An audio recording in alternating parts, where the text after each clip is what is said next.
Breaking. Is Jen Psaki preparing for the worst jobs report ever? There are a lot of new expectations as we head into a new month. Following terrible news for Biden basically all of January, it seems his team is trying extra hard to set those expectations very low. If you remember correctly, the December jobs report was less than exciting. We saw almost half of the job growth predicted by experts, and the administration had no excuse. Even with Christmas shopping fueling the month, Biden barely added more than 400,000 jobs. And maybe January is looking even worse. Jen Psaki came out yesterday with a bizarre excuse that seemed to prep America for some bad news. She wanted to remind everyone that January was the height of the Omicron variant for COVID and that most likely affected job numbers. Somehow, Psaki claimed to suggest that people calling out sick would have skewed employment data for the month, even when employment data does not actually record sick days as a lost job. Whatever she's preparing for sounds bad. Watch this.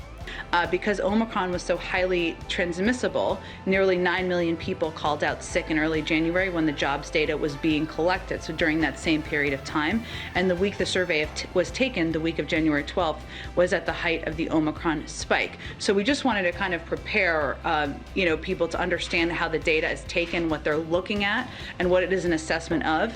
And as a result, the month's jobs report may show job losses, in large part because workers were out sick from Omicron at the point when it was peaking during the period when the week where the data was taken. Whoa. Brian Stelter caught lying about CNN President Jeff Zucker's resignation. CNN President Jeff Zucker resigned Wednesday after a consensual relationship with a close colleague came to light. The discovery was made during an investigation into Chris Cuomo's time at the network and his coverage of his brother, former New York Gov. Chris Cuomo. According to CNN chief media correspondent Brian Stelter, Zucker announced his resignation to staffers via email as part of the investigation into Chris Cuomo's tenure at CNN.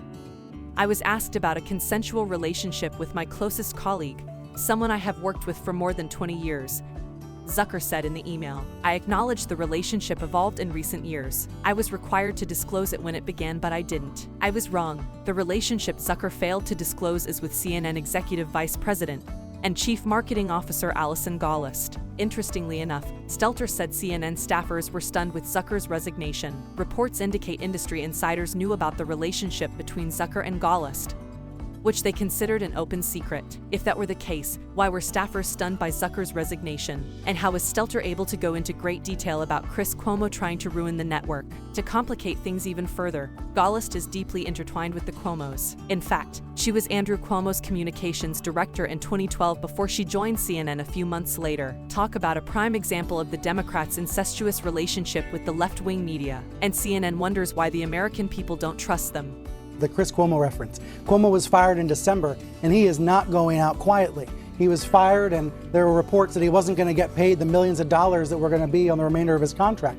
So as a source said to me earlier today, he was trying to burn the place down. He was going to court trying to burn the place down and claiming that he had incriminating information about Zucker and Gollust. So if that's the case, if this is a domino effect that begins with Andrew Cuomo going down in the governor's office, and then Chris Cuomo being fired from CNN, and then Jeff Zucker losing his job at CNN, that is a remarkable domino effect, a chain of events. Watch Biden's dumbest comments on the Second Amendment. On Thursday, Sleepy Joe made a handful of stupid remarks about the Second Amendment during a press conference on gun violence prevention. According to Biden, no amendment is absolute. Making sure that people who are not allowed to have a gun don't get the gun in the first place. And again, for any of the press listening, this doesn't violate anybody's Second Amendment right. There's no violation of a Second Amendment right.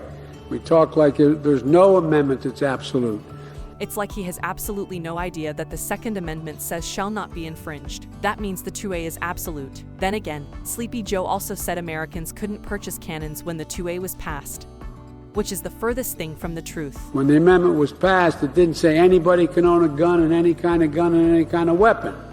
You couldn't buy a cannon, and when this amendment was passed, and so no reason why you should be able to buy certain assault weapons. But that's another issue. Actually, Joe, there weren't limitations on the right to keep and bear arms when the 2A was added to the Bill of Rights. Things like background checks and assault weapons bans were instituted because of legislation. The Supreme Court ultimately decided limits could be placed on Americans' Second Amendment rights. Maybe you should brush up on your history before you pontificate.